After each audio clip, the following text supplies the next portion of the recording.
Hello and welcome. I'm Claudine Wong. I'm an anchor at KTVU and your moderator today. Welcome to this roundtable of candidates running for Contra Costa County Supervisor District 5. District 5 encompasses the north shore of Contra Costa County and includes areas such as Hercules, Martinez, Pittsburgh, parts of Antioch. It also includes the unincorporated communities of Alhambra Valley, Bay Point, Briones, Rodeo, Crockett, Clyde, Pacheco, Port Costa, and Vine Hill. Today's roundtable is sponsored by the Contra Costa County Elections Division, the League of Women Voters of Diablo Valley and West Contra Costa County, and Contra Costa Television, with support from the cities of Antioch, Concord, and Walnut Creek. We are recording this roundtable live in the Martinez studios of Contra Costa Television, and the candidates participating are Mike Barbanica and Chanel Scales-Preston. So, prior to the start of this program, the candidates drew lots to determine their speaking order, and we will begin with Mike Barbanica. And I want to give you a chance, Mike, to just kind of introduce yourself. Tell us why you decided to run for the seat. Sure. My name is Mike Barbanica. I am currently running for Contra Costa County Supervisor, District 5. The history of where I come from, I've grown up in this county. I moved here when I was 2 years old and have raised my family here, went to school here, had all my jobs here, created a small business here. But I did 21 years as a police officer for the Pittsburgh Police Department, retiring there as a police lieutenant, working a variety of assignments, including street crimes, canine, sexual assault as a detective, homicides, worked a variety of assignments and had a great career. My son followed in my footsteps and actually works my old beat today. He's actually working tonight. And my youngest daughter is a prosecutor. So our family has been very much into public service. We're 3 generations in law enforcement. I got into politics about 5 years ago after a long career and then having my small business located in the city of Antioch. Very successful as far as the direction that we were headed, but I saw the direction the city and the county were headed and decided to get involved. So I put those things on hold, got involved in politics, and I do believe as a member of the Contra Costa County Board of Supervisors, we can take that to the next level. There are many things within the county that are maybe good in idea, but as far as getting them across the finish line and making things happen in this county, I believe we're lacking in certain areas. And those are the areas that I want to bring forward. And my hope is that we're going to be talking about some of those today. I have a huge priority of public safety, dealing with unhoused residents and dealing with blight within the community. And those are things that I really want to focus on as not only a candidate, but as an elected representative. So these are things that are very near and dear, not only to my heart, but also the members of the community. I'm out there every day talking to people, and there's a big push because they feel very forgotten in this district, especially if you go anything into West County, along the waterfront. People feel as though that they have not had the proper representation and they want change. And this is what I've been experiencing every day out in this campaign, every day out talking with people to determine what it is they're looking for. And that's what I'm going to do as your district representative. Okay. Thank you. All right, Chanel Scales-Preston, give you a chance to introduce yourself to voters, tell them why you would like this seat. Yes, my name is Chanel Scales-Preston. I am a council member within the city of Pittsburgh, former mayor, and I've been in public service for 23 years. I love my community. I live, eat, breathe community every single day. I have, dedicated myself to being in public service and working for Congressman George Miller and now working for Congressman Mark DeSaulnier. I get to help residents throughout the district with federal issues, help fix problems, and I have been successful with doing that. My time on Pittsburgh City Council since 2018, we have really brought change to our community. You see economic development in our community. You see a thriving downtown. We have community events. I have been strong on public safety and making sure that we are funding our officers, at the adequate funding and making sure we have enough officers for the amount of residents that we have in our community. And also making sure our youth have activities. I was a leader on making sure our recreation center got open last year, and so now our youth have a safe space. We have create affordable housing in our community and help with our unhoused population as well. I have served, and I currently serve on regional boards, so I'm a collaborator. I work with different communities to get things done. I have a proven track record that you can see things getting done in our community. Okay. Let's drill down on some of the issues that you guys have both raised and talked about priorities, and let's talk about public safety first. Tell me where you think at the county level, because you guys both have individual, city experience in that space too, at the county level, where your priority would be as a supervisor and what proposals you would put forth. Mm-hmm. So public safety, I look at it as a holistic approach.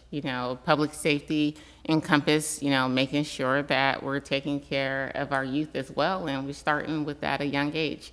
I serve on our PAL board, which is the Pittsburgh Activity League, and I also serve on our public safety subcommittee. I have made sure our officers get out and we do like these barbershop town halls where we get to talk with community to see what's going on in these different pockets within Pittsburgh to create change. I have also made sure that we come together and with our youth and do hikes like at Black Diamond Mines with our youth, as well as create roundtables with our officers and our pastor, our faith-based community. So that we are making sure that we're all working together as a team. And that really has built partnership within. We have funded to make sure that our officers have all the tools that they need so they can do their job properly within the city as well. And we have really seen a change since I've been on council. Are you trying to institute some of those at the county level? And so at the county level, I would do the same. The Measure X funding is bringing 3 youth centers through in District 5 area. So I think that's great to help with our youth. So I would like to see additional what type of youth programming that would go with that.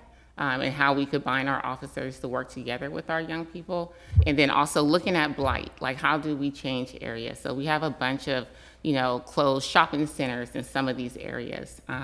In particular, Rodeo, they have a closed shopping center. How do we reimagine that space so that they can have an area where they can have a market or a shopping center, but also housing and rezoning that area to be something really nice, right? Okay. And giving them the attention they need to feel heard to change that community. Okay, I want to turn it to you, Mike, and let you weigh in on public safety at the county level. Sure.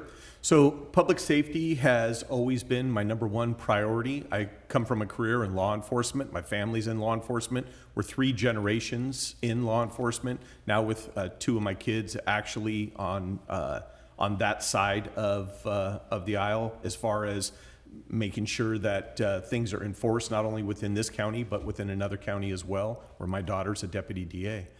I was assigned to a street level narcotics or in a street crimes unit where we were tasked with lowering our crime rate by as much as we could at the time. So I ran a unit in the city of Pittsburgh and we were credited for lowering our crime rate 23.87%.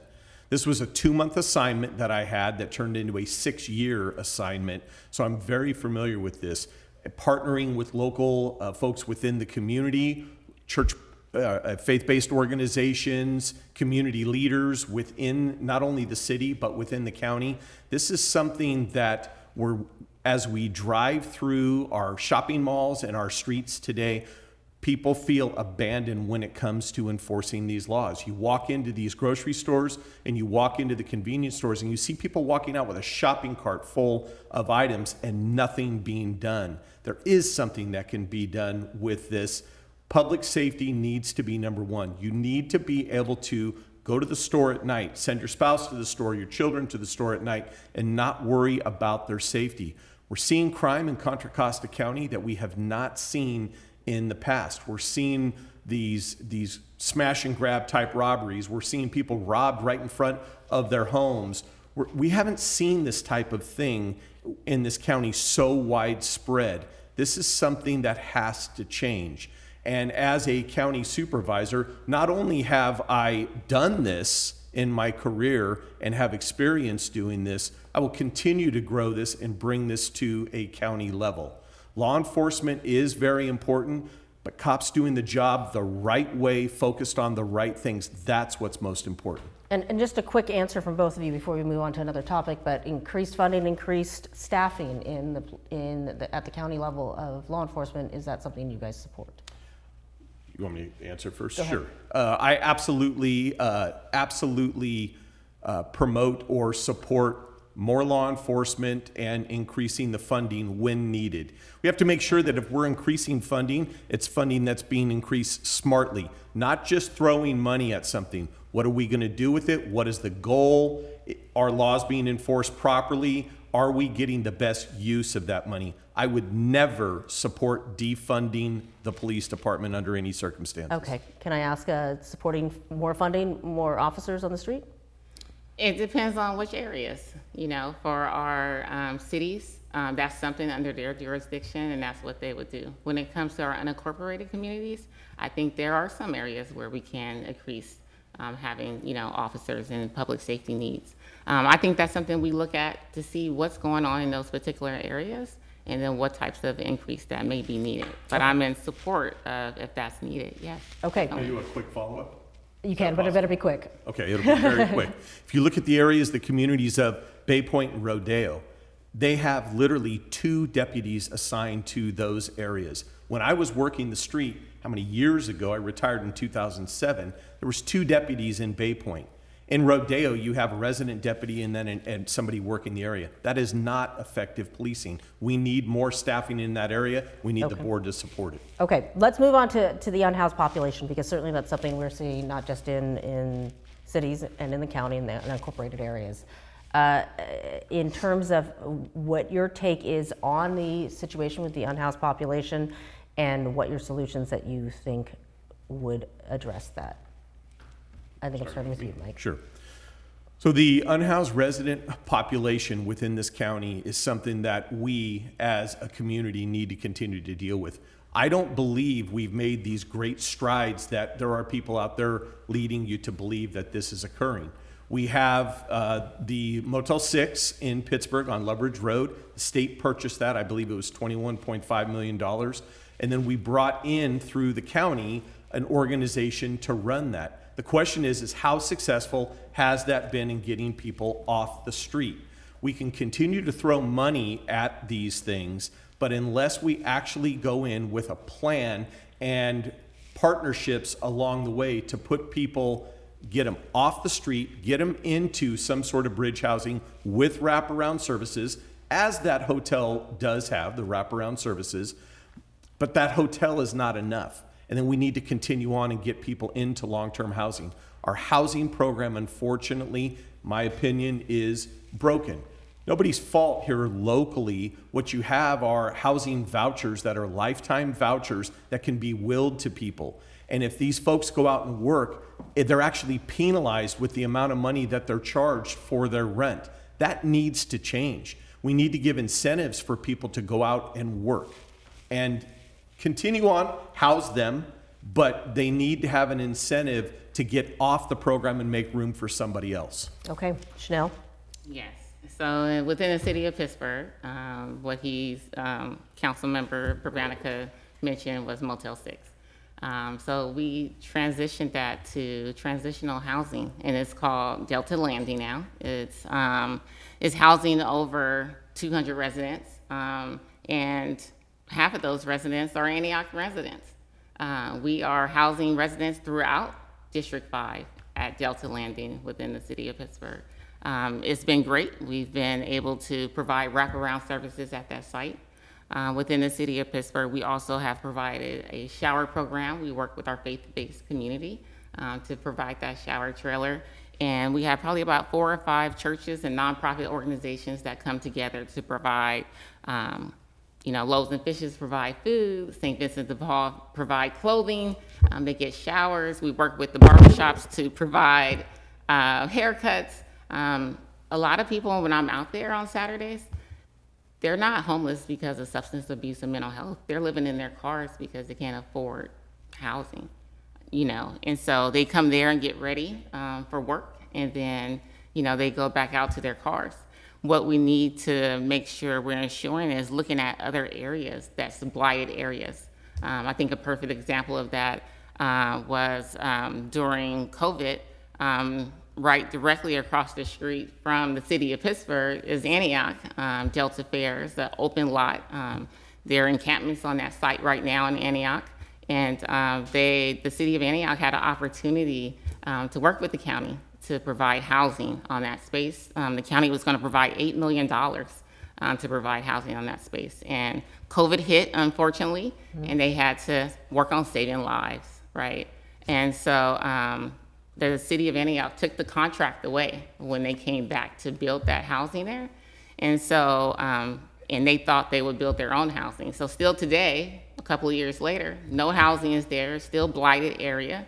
It's still encampments on that area. And now the city of Antioch is looking back at the county like, oh, do you want this space now? As the leader, and being on the county supervisor, my first goal would be how do we look at this blighted area to create housing for a house to help both of our communities, right? So I'd like to follow up on that in terms of, as a county supervisor, you have multiple cities within that jurisdiction. In terms of getting everyone on the same page, when you talk about the unhoused community, there's a lot of talk about how it needs to be a regional approach so that communities of unhoused people don't move from just one city to the next with different procedures. How would you facilitate that coordination and communication between cities and the county? Yeah, so by cities working together with the county, that's how we get the job done, right? Because they have local jurisdiction of some of these particular areas that we want to, create housing on those areas. So I think the first thing is, seeing what cities are willing to step up and work with the county. As I shared, I work with city managers every day through my day job, and our local elected officials, going out to those sites, working with them, showing them the possibility of what happened in other cities and how that can come to fruition in your city. Do you think that coordination is being done well right now? I think I can do a great job on that coordination as being a new county supervisor. Mike, how do you feel about the coordination between cities and the county, and is enough being done to make regional approaches to certain issues a reality? No, not enough is being done, and I want to clarify a couple things. The city of Pittsburgh is not running Motel 6 or Delta Landing. State of California took that over. The county ended up administering the program. The city was not running that program. In addition to that, a third-party vendor came in there and runs the day-to-day operations. As far as the land that my opponent was referring to, that was sold to the county for $1. Not this council, but previous council, even before I was on council, and the county did nothing with it. Literally, I believe it was something like 6 years ago. They did nothing with it. They didn't even have, to my knowledge, a finalized environmental impact report. They didn't even turn a dirt over to start. The city of Antioch took it back. And so that's in process right now. The cities and the counties can do a better job of working together, and they should. You have to get personalities out of the way, and you have to say, what is the best interest overall for this area? We don't have a shelter in East County, and that's a shame that we don't. That needs to change. But the cities and the counties, individual cities and Contra Costa County should be doing a better job of working together.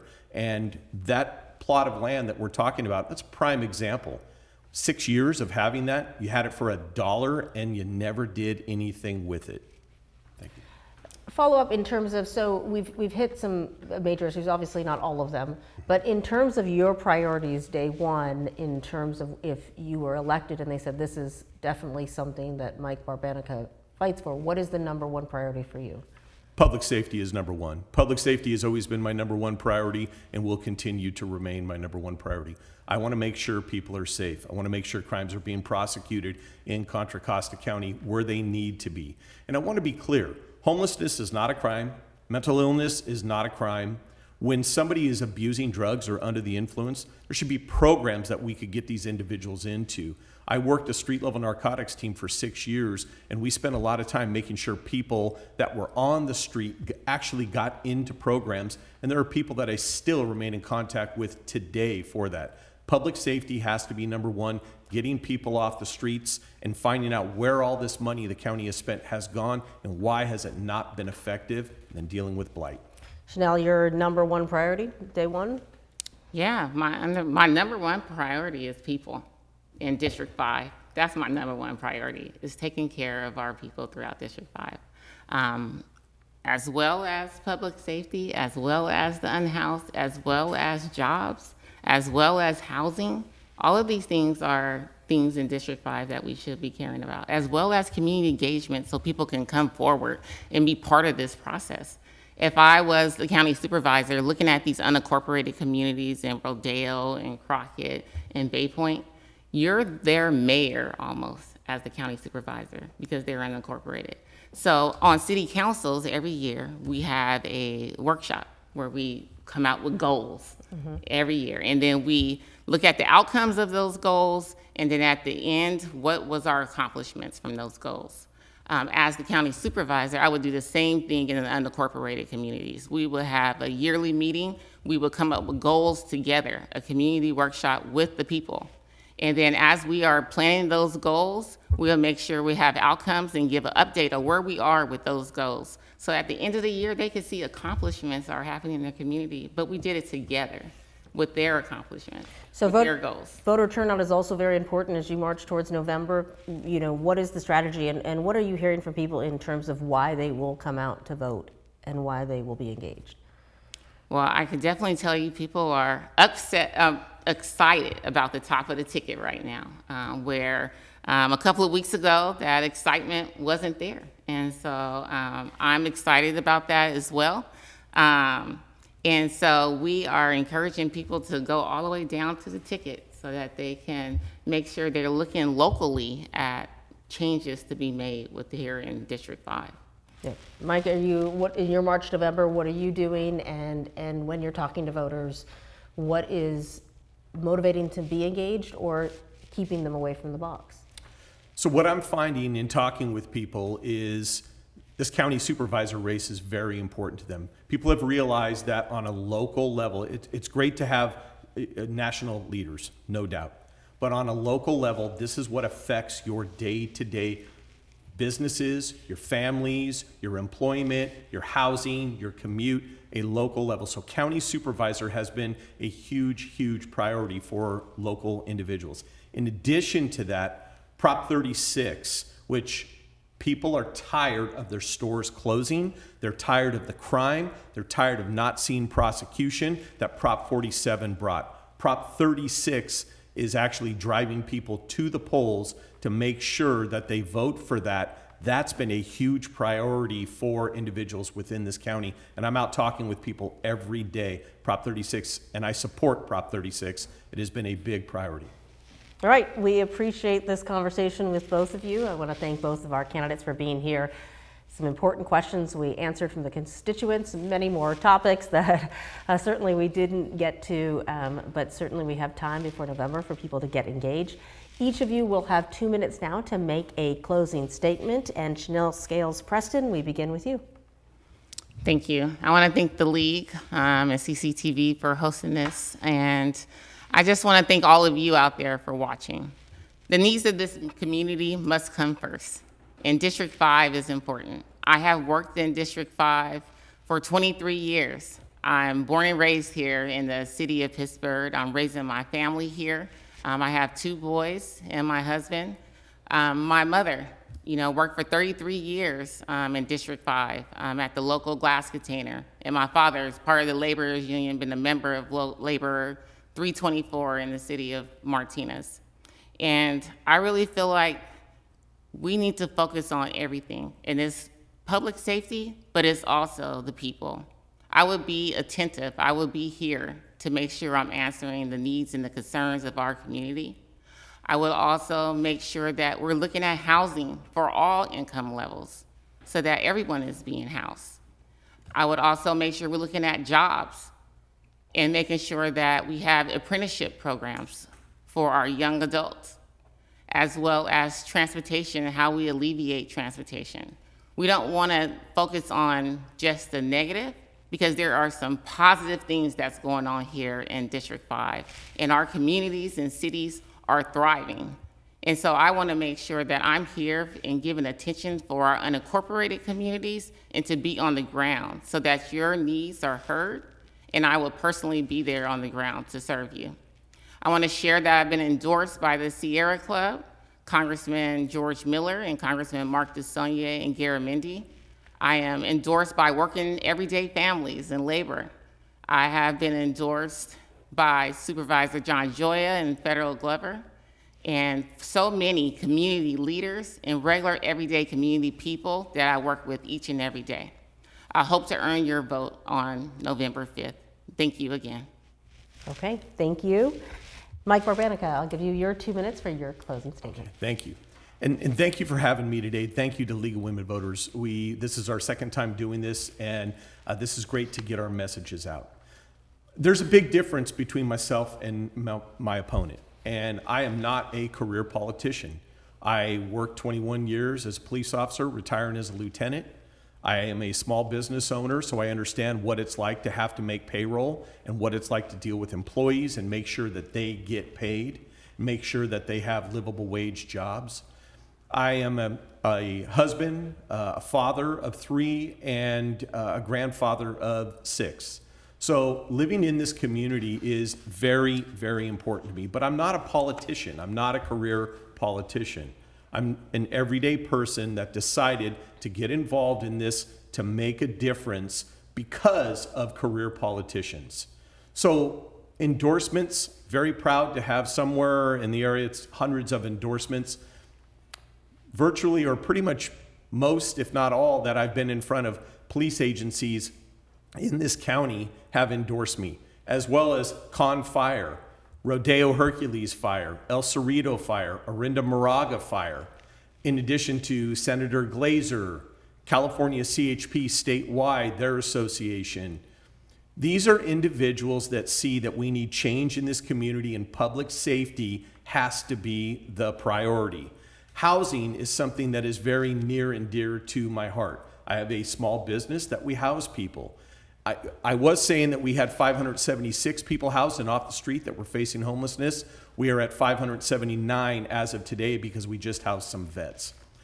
Lastly, I just want to say thank you to the members of IBEW after our last roundtable that came to me and explained to me that the fake ads that are out there are not your membership doing it. It's your leadership, and you've denounced it. This is an opportunity for both of us to denounce fake ads. Thank you, and hopefully I get your vote on November 5th. Okay, thank you to you both for being here and for your time in the discussion. This does conclude today's candidate roundtable for Contra Costa County Supervisor District 5. Once again, your candidates are Mike Barbanica and Chanel Scales-Preston. And for more information about the candidates, you can go to vote411.org. To view this broadcast online or to get more voting information, go to contracostavote.gov/elections. For information on election security measures, visit secure-election.org. I'm Claudine Wong from KTVU. Thank you for watching, and don't forget to vote on Tuesday, November 5th.